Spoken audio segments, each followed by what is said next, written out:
We always want to do something that you can apply to your business immediately, and it's going to help you make money. And so we could do something skills based, but I wanted to do something at a little bit higher level. So today we're going to talk about the personality styles and how we can connect with people at a higher level. Now, I'm going to give you a different take on this. So if you've heard about personality styles before, it's okay. Take some notes, and you'll also get a copy of this recording. What I do is the way that I present this is just a little bit, it's a little different than what you're going to hear from other people, because we're actually going to talk about how to recognize them faster and based on their occupations, and also based on how they decorate their homes and how they look physically, because there's some telltale signs. So let's kind of put the framework around this. We've all heard the term being versatile or versatility, right? And that term, the definition of versatility is the ability for us to adapt quickly to people or to different situations or to places.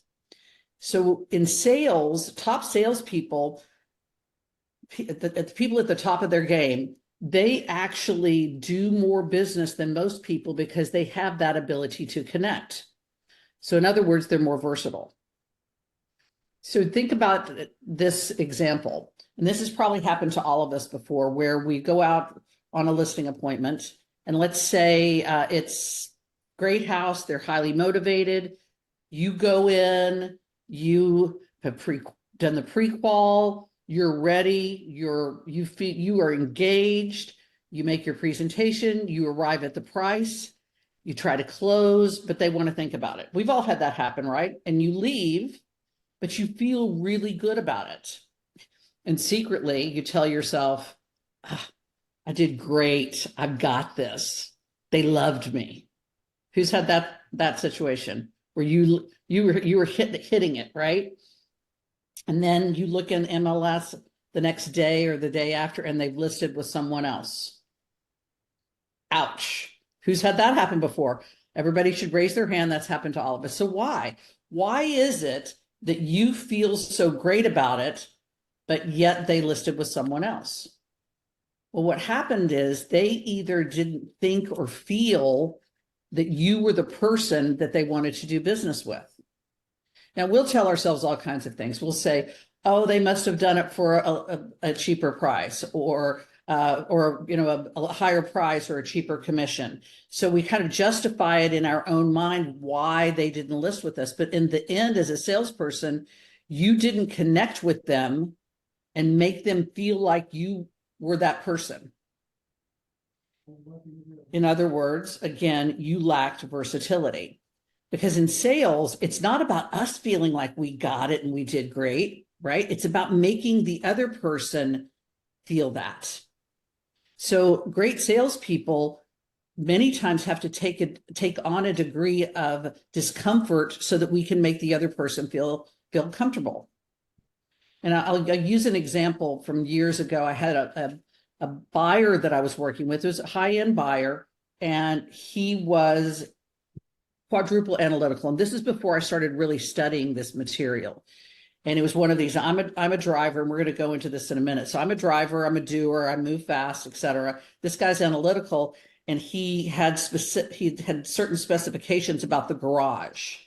Now, okay, I was 8 months pregnant, and it was in Texas, and it was 102 degrees with humidity, right? And a lot of the houses were vacant, and we would walk in the houses, and I would say, well, what do you think of this house? He'd say, no, I don't think this is the right floor plan. And I'd say, okay, well, let's go. And he would say, well, let's go look at the garage first. And so he would stand in the middle of a garage, people, and I'm 8 months pregnant, for 10 minutes and study the garage. And I was getting super frustrated, and I was repelling him. I mean, I was making him feel uncomfortable because I was not able to adapt. I had zero versatility. So I ended up referring it out to my then business partner, and they got along great. We closed the deal. It was awesome. When the wife came in town, she was more expressive. I was able to really get a connection with her. But I learned a lot in that situation.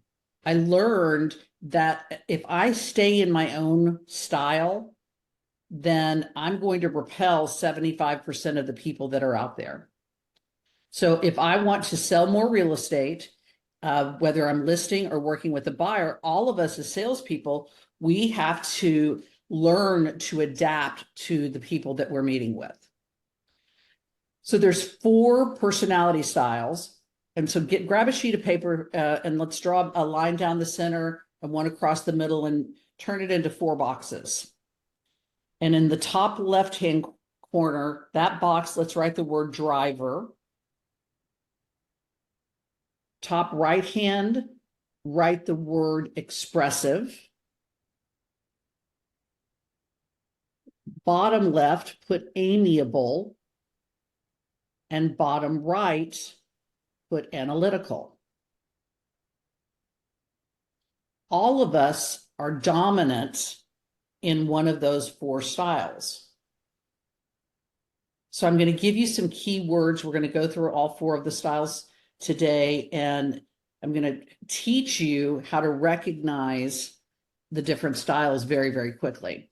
Now, what's really critical about this, guys and gals, is you have to know what your own style is to be able to do this. So as you're listening, I want you to think about who you are and think about how you are being perceived from the consumer, because I'm going to give you the good and the bad and the ugly. Fair enough? All right, I'm going to talk fast. So we'll send you the recording. If you don't get it all, you can go back and listen. So let's start with the driver. I want you to write down under the driver fast, F-A-S-T, fast. The driver talks fast. They move fast. They make decisions quickly. And then under fast, write fact, F-A-C-T-S, facts. They make their decisions based on the facts, not emotion. So they are fast and they are facts. Now, I have little nicknames for all of them, which I think you can relate to these. The drivers, write down the boss. The boss. Why? Because they want to be the boss. They put themselves in positions where they can be the boss and literally boss other people around. Their personal motivator is power and control. Drivers have rapid speech. They have a formal posture. The way that they speak, their voice, the tonality doesn't change much unless they want to emphasize something. So they're not crazy talking at the top of their lungs. You'll notice it's more of a straight line tonality unless they are arguing or trying to bring a point home. They are high achievers that are bottom line oriented. And you'll even hear them say that. They'll say that word net bottom line, or the bottom line is. That's a common phrase that a driver uses. They are big risk takers. So they're not afraid of risks, because if they make the wrong decision, they'll just make another decision. And they're fast at making decisions. They are extroverts that are strong-willed. They will tell you what they want. They'll tell you how they want it, and they're not afraid of that. So they're very direct. Power, control, and respect is their pleasure. As a matter of fact, if you really want to insult a driver, anybody married to a driver, if you want to get under their skin, insult their character. Boy, that goes over really well with the driver, because they want that respect from everyone. Now, a driver's dress is black and white. And now I'm a driver, guys, so this is like one of the only colorful shirts I have, and I wore it today to show you that I could be versatile. But a driver's going to wear, if you went into my closet, you would see like 15 black suits and about 20 pairs of black pants. I've black shirts this much of my closet. White shirts, this much of my closet. It's literally everything is black and white. Some a little bit of pops of color, but that's what a driver wears. And even men drivers will wear more monochromatic as well. They might wear a power tie, but a driver's clothes is tailored and simple. Now, when you go into a driver's home, they are not going to have a lot of knickknacks everywhere. There's not going to be a lot of tchotchkes everywhere. There's not going to be a lot of photographs everywhere. They tend to lean more towards more clean lines in their furnishings.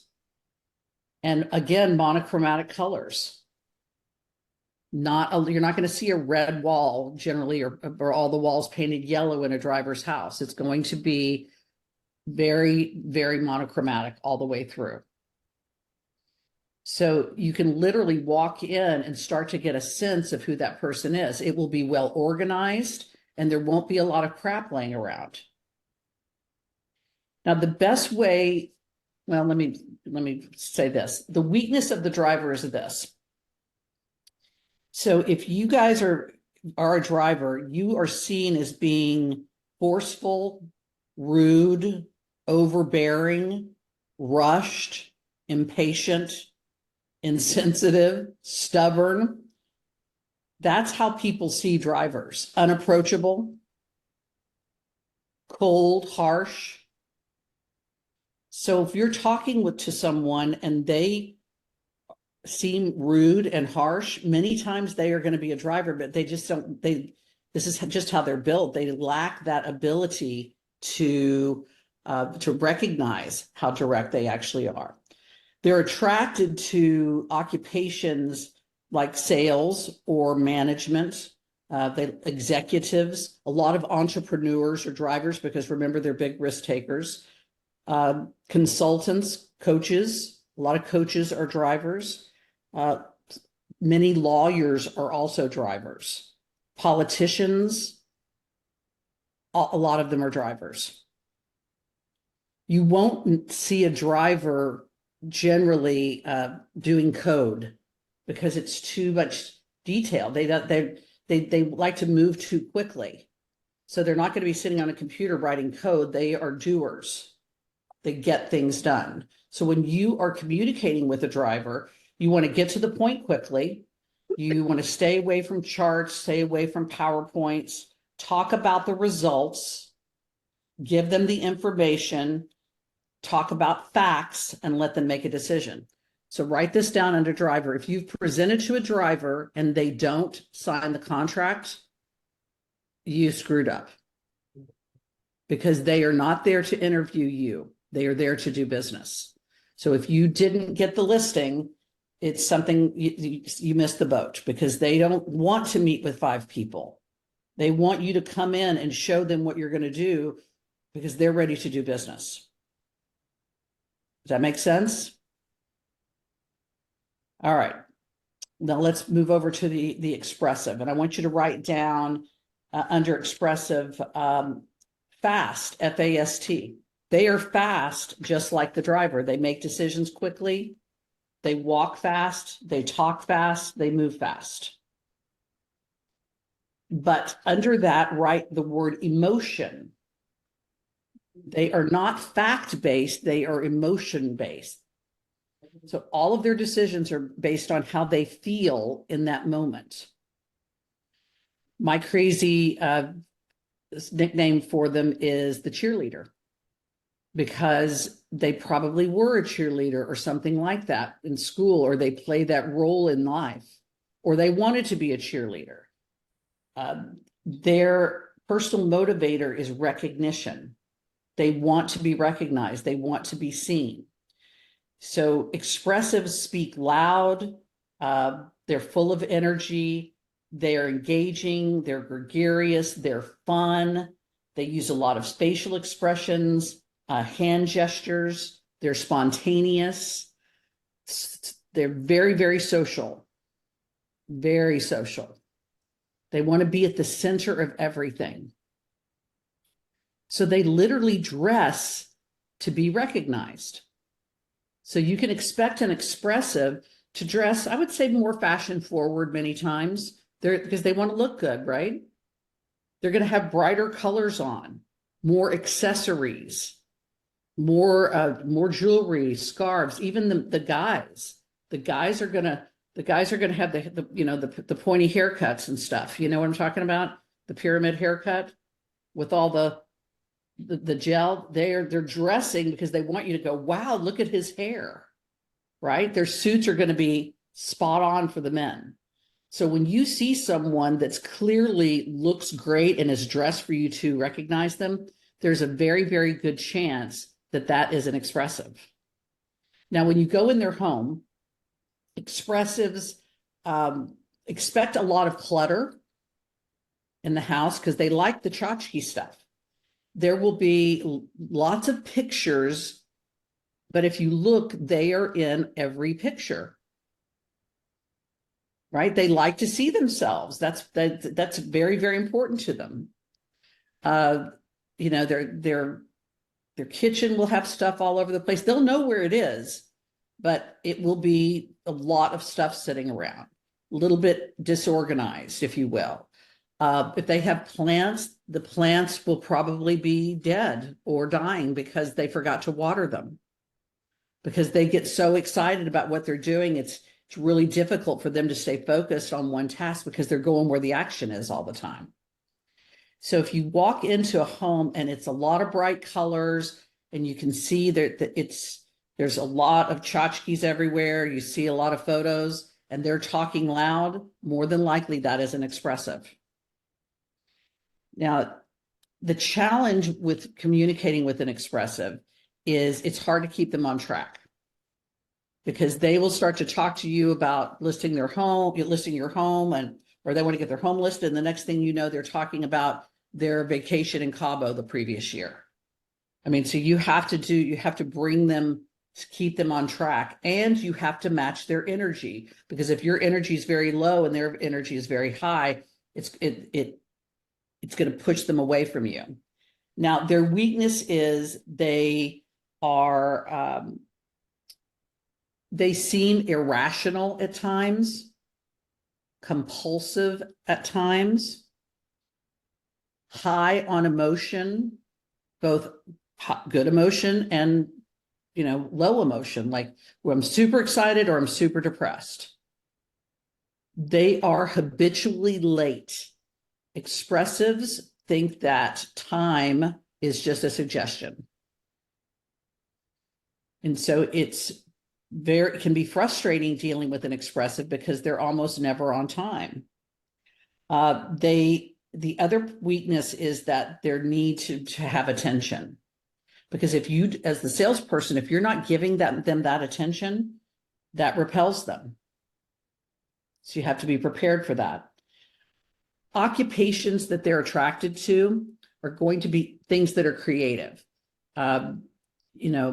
Artists, interior decorators, people that are in cosmetology, graphic designers, things that require creativity. That's a very expressive trait, is that creative side. They also like things that where they can be with people. So they're great in sales because they need that energy from people around them. Again, you're not going to see an expressive that's probably an accountant. That's too detailed for them. They're going to lean more on occupations that are either creative or that have a lot of interaction with other people, event planning, etc. Sales management. Now, the best way to communicate with the expressive, I mentioned earlier, is you want to match their energy and you want to make them feel like they are the center of the universe. Tell them how listing with you, how accomplishing this is going to impact their life, and how it's going to make everyone else think and feel about them. Isn't it going to be great when you're living in that new place? Gosh, what are all your friends and family going to think about that? That's what really motivates them. Now, if you share stories with them, you don't want to get into too much detail because you will lose them. But as I said earlier, when they're talking, you have to politely learn how to keep them back on track, because they'll go down the rabbit hole. So ask a question and bring it now. So, oh, that's so awesome about Cabo. Now tell me again, let's get back to why you're moving. And you got to gently nudge them over so you can keep them on track. Be willing to talk to them, but minimize the details. Be warm, be friendly, and look, they want to have fun. So don't be so serious. Keep a big smile on your face. Now let's go to the amiable. Now let's write the word slow. Slow. Amiables walk slowly, they talk slowly, they make decisions painfully slowly. And then under that, write the word emotion. They make their decisions based on how they feel, just like the expressive, but they're opposite with the expressive in that they are, the expressive moves so fast, but the amiable moves so slow. Now, the amiables don't like risks. They're low on the risk meter. My nickname for them is the best friend. You know why? Because amiables, for you guys that are amiable on the call, you make the best friends.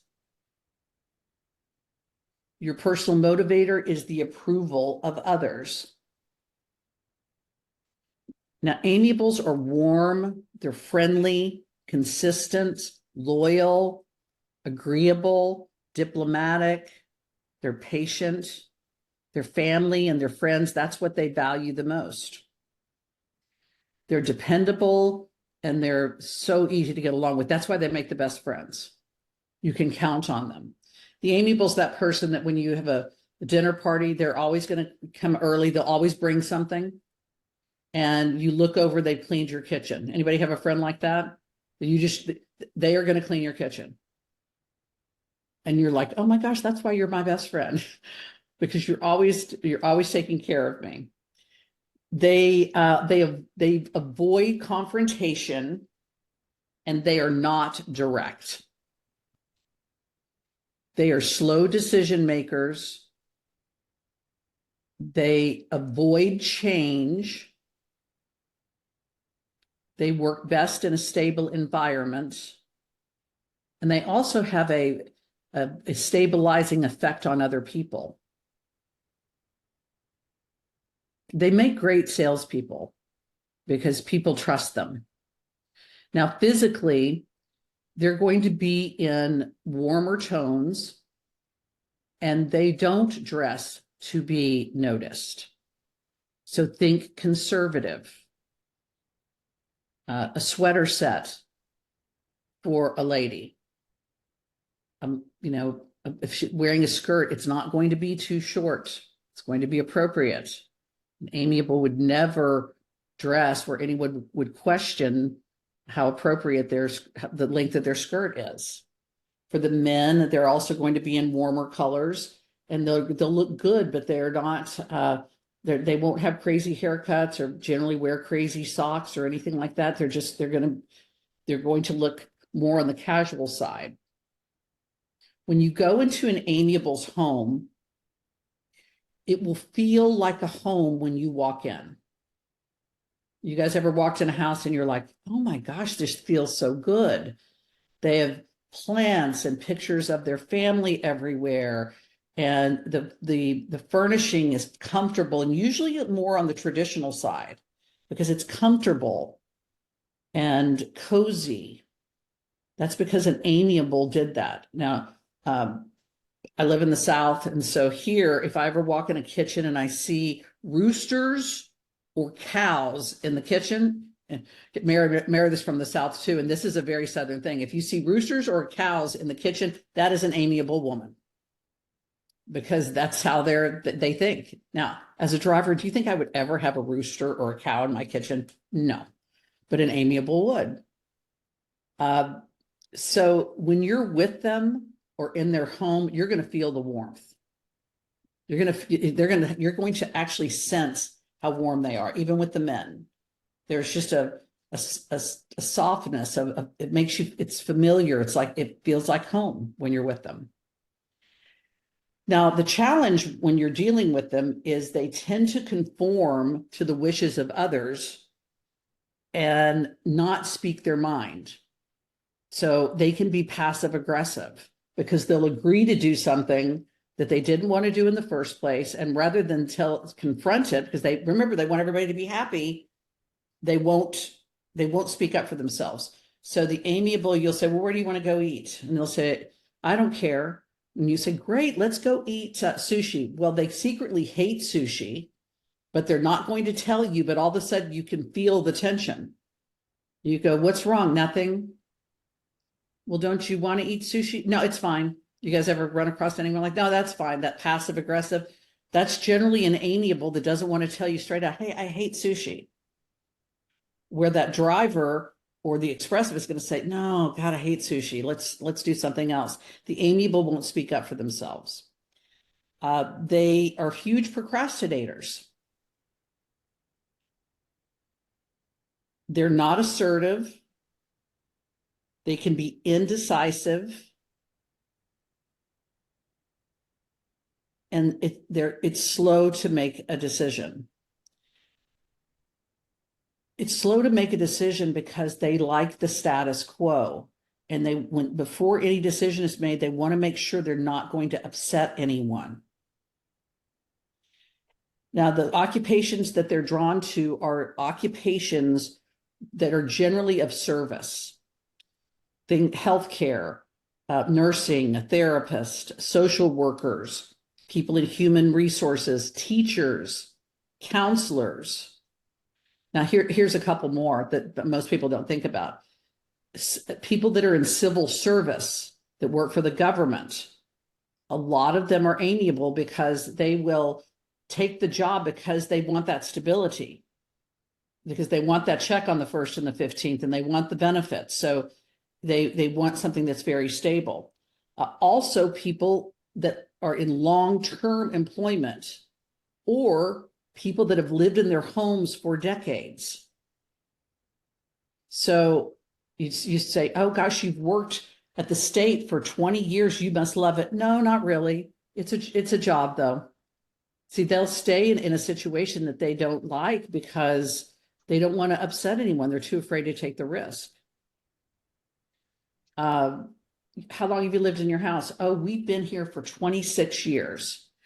There is an amiable in that, someplace in there, because they don't want to move. They nest and they stay for long periods of time. The best way to communicate with them is be relaxed and agreeable. Make sure that they understand that you look at them as a person and that you understand their needs with their family. If you're treating them like they're just another, check mark, you won't get far with them. They want to trust you. So set the right expectations and be gentle with them. When I'm coaching an amiable, my whole tonality changes because I have to be softer with them than I would, say, coaching a driver. So be a good listener, try to maintain the status quo, no surprises, and be patient with them because they need that kind of that support to make those decisions and to move forward. Okay, the last one is the analytical. So right underneath the analytical facts, let's do slow first. Slow. They make decisions slowly, just like the amiable. They talk slow, they walk slow, they make decisions slowly. However, they make their decisions based on facts, FACTS, just like the driver. My nickname is the perfectionist. And their personal motivator is to be correct, is to be right. They are reserved. They have a dry sense of humor, proper speech. They are slow decision makers because they have to follow a process and they need a lot of data and facts to make a decision. They don't like to be rushed and they don't like to be pushed. They will talk a lot, especially if they know something about the topic. They'll talk a lot. And sometimes people say, oh, they talk so much, they're inexpressive, but you have to listen to what they're talking about because they'll talk a lot. They won't, however, share a lot of personal information. Their pleasure is to be accurate and their pain is to be wrong. So if you make an analytical wrong, you are setting them up, yourself up rather, for a disaster.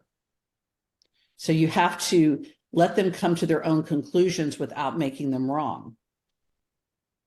Now, physically, they dress in, I would say, I use the word functional.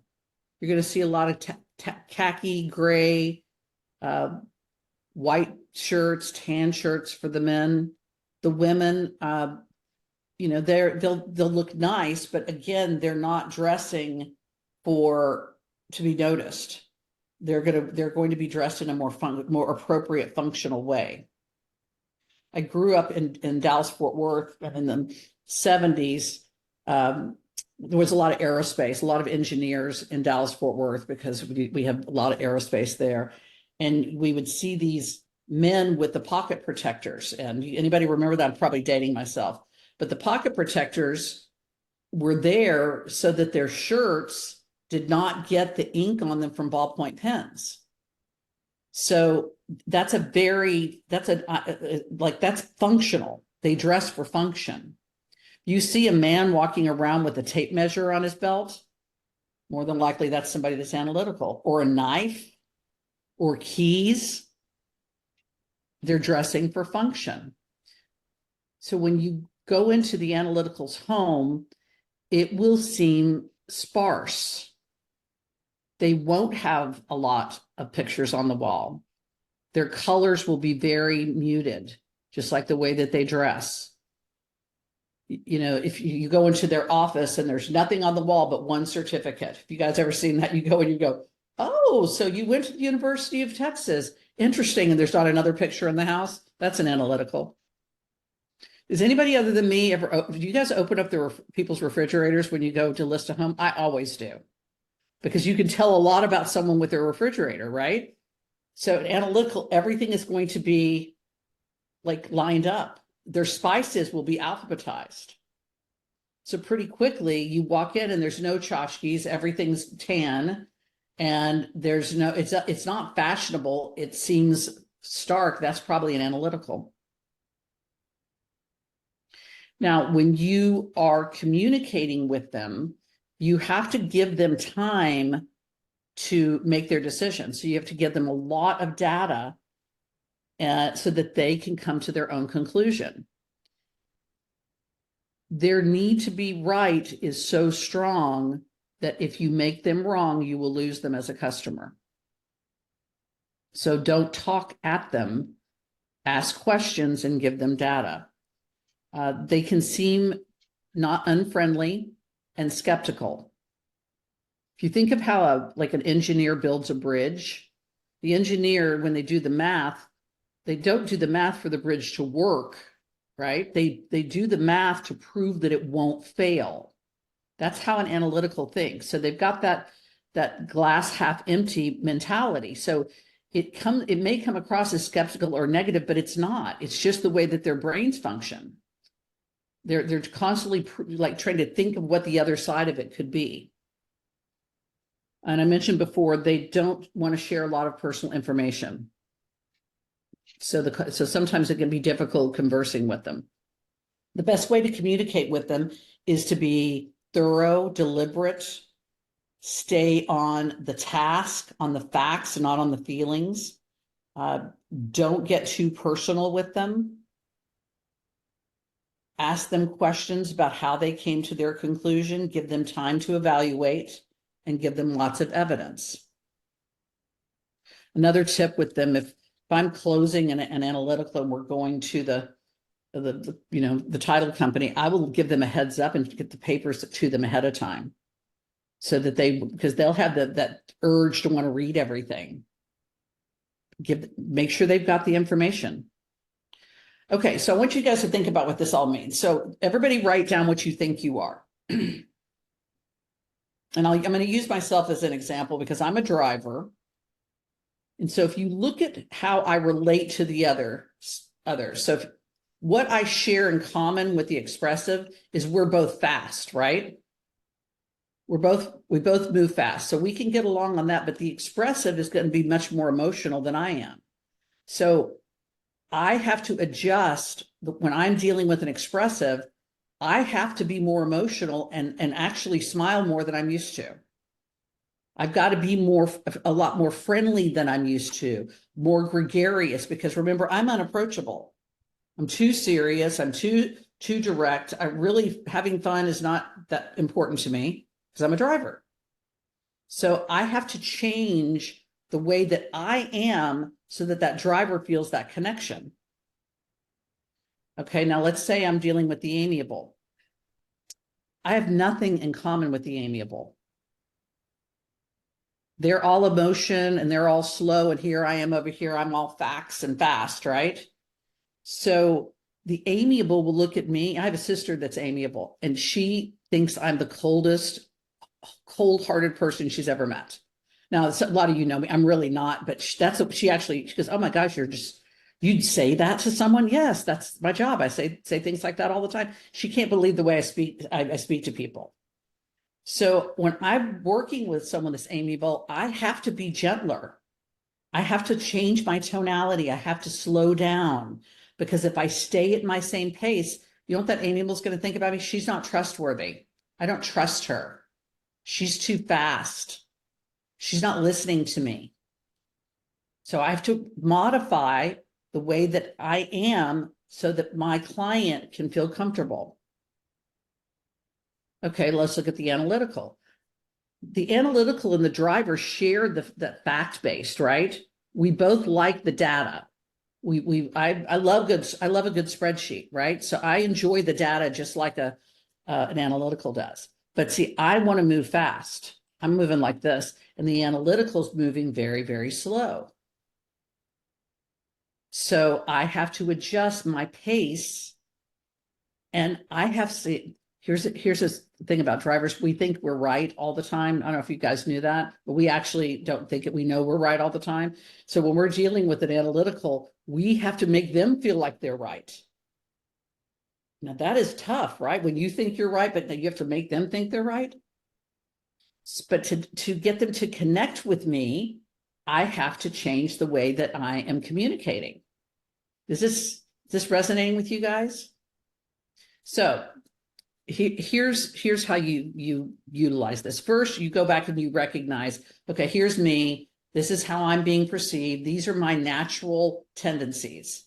Now I've got to very, very quickly identify my clients and quickly change the way that I am communicating. So it starts with when you're with the pre-qual and when you're talking to them and setting the appointment, listen to the words that they're saying. Listen to the things, the way they're describing their home. Ask them what occupation that they do. Are they talking fast or slow? Are they highly emotional? Are they talking loud? So spend the time and really do that pre-qual. And this is for a buyer or a seller. And see if you can pinpoint who they are before you get there. Now, as coaches, I recommend to try to talk to both the husband and the wife prior to the appointment, if possible. It's not always possible, but if possible, try to talk to both of them because they're going to be the opposites.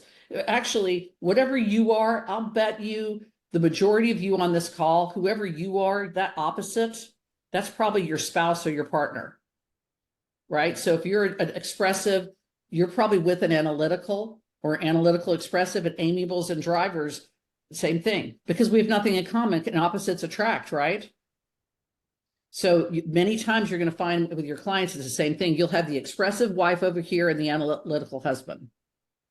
So the key is when you get really good at this, you figure out who they are and you have to change the way you're communicating with each of them and meet them where they are. So as a professional salesperson, it starts with the pre-qual. You're listening, try to identify. Then when you go in, look around you and see what's going on with the house. What are you noticing with how the decorations are, how the decor is? When you're talking to them, are you asking them what they did previously? What are those cues that you're coming up with? And then be ready to adjust. The faster you adjust, the faster they're going to connect with you. Now, we're scratching the surface with this. We could go into this. We'll do another call maybe next month about some other ways to be versatile and so forth, and how you can really develop your versatility. But the homework that today is for each of you to determine who you are. Everybody figure out who you are. If you don't know, talk to your office mate, talk to your spouse, and go over this information with them and see what they think you are. And then use some of these cues and see if it makes a difference with how your relationships are going. Oh, and by the way, this stuff works even in your personal relationships. So if you find that you're at odds with a child or your spouse or your sister or your friend, you might go back and study this and see why you're at odds. Does that make sense? So figure out who you are, and then see if you can change some of the way that you're communicating. My son is analytical, and I noticed a few years ago, we just weren't getting along. He's a grown man, but we literally were not getting along. And I realized that I was telling him all the time. I was being dominant all the time with him. And I changed the way I communicated with him, and now we get along beautifully because I don't make him wrong. And so our communication level has gone up, 100 times. So you can use this in your relationships, with your family, etc. So homework is identify who you are and start to implement some of these changes. Now, there's a couple of books that I would recommend to you, a couple of things. There's a book called Versatile Selling by Wilson Learning Systems. It's like $15 on Amazon. I used to keep it on my desk for years, and there he goes. Bobby's holding it up. It's a green book. There you go. There is another sister book to that's called Social Profiles. It's almost an identical book to that. I think it's orange, but Versatile Selling, I think, is a little easier read. There's another book called The Platinum Rule by Tony Alessandro. Great book. They call it something else. They don't call it Driver Expressive. But it's the same. You'll be able to see the difference. If you're looking at a DISC test, if you've ever taken a DISC, the drivers are the same. The D's are the drivers. Expressive is the same thing on a DISC test as the I, the influencer. Amiables is the S for supporter, and analyticals are C for controller. Online, if you want to take a test, there's some online DISC tests that you can take. I think Tony Robbins has a free one that you can log into and do the test and see what the test says. So get the book, implement this, and call me about it. If you have any questions, call me. If you guys don't have my phone number, all of you are welcome to call me at any time. I'm 501-837-6199 is my personal cell. And email is ckfullen, Fullen @gmail. All right, we've been on for 45 minutes. It's a long one today. What questions does anyone have?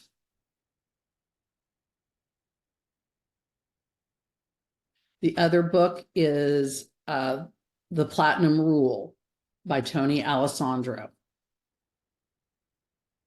What other questions? You guys, did you learn something new? Definitely. Yes. Every day. Yep. Good. What do you do if you're presenting and you've got two distinct personality styles between the husband and the wife?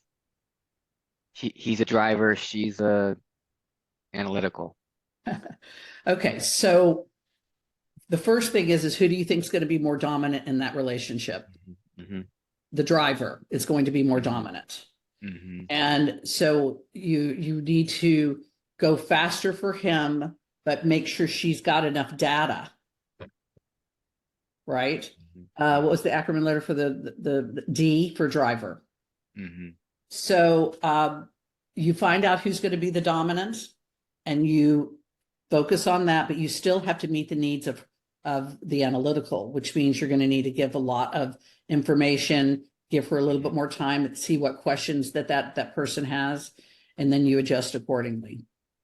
It can be fun. I mean, when you get good at this, it can Yep. be, it's a study of humans, right? Being able to connect with them at this deep of a level.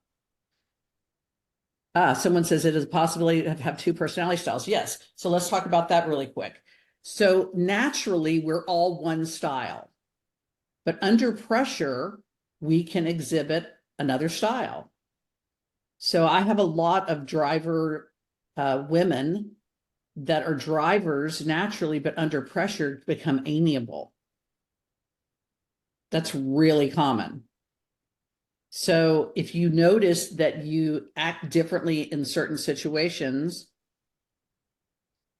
then that is you operating under stress. So the question is the S amiable on the DISC test? Yes, the S is amiable on the DISC test. So the question is, so opposite attract, but for selling purposes, we want to put ourselves in the same, yes. So in the selling situation, you want to conform to whoever it is that you're selling to. So you have to change the way that you're speaking and the way you're behaving so that they will respond to you. Other questions? Get the book, get Versatile Selling, read through it. It's actually a pretty easy read. Do that DISC test. Call me if you have any questions. What you guys will find is sometimes you'll think, gosh, I think I do have a split personality. It's the more versatile you are, you might exude other personality styles. So if you're highly versatile, people might think, oh no, she's a driver or she's an amiable or she's expressive. That's because you've changed your style given that situation. That actually is a sign of being highly versatile. When other people think, oh my gosh, she's a driver. She's so sweet. Just kidding. I'm really not that sweet, but all kidding aside. So that's a sign of being highly versatile when you have multiple personalities. One more question. Anyone else? Okay, you guys are awesome. You'll get the recording tomorrow, the next day. Call me anytime. We're all here for you, Gordon, Steve, and myself. So have a great week, and we'll see you later.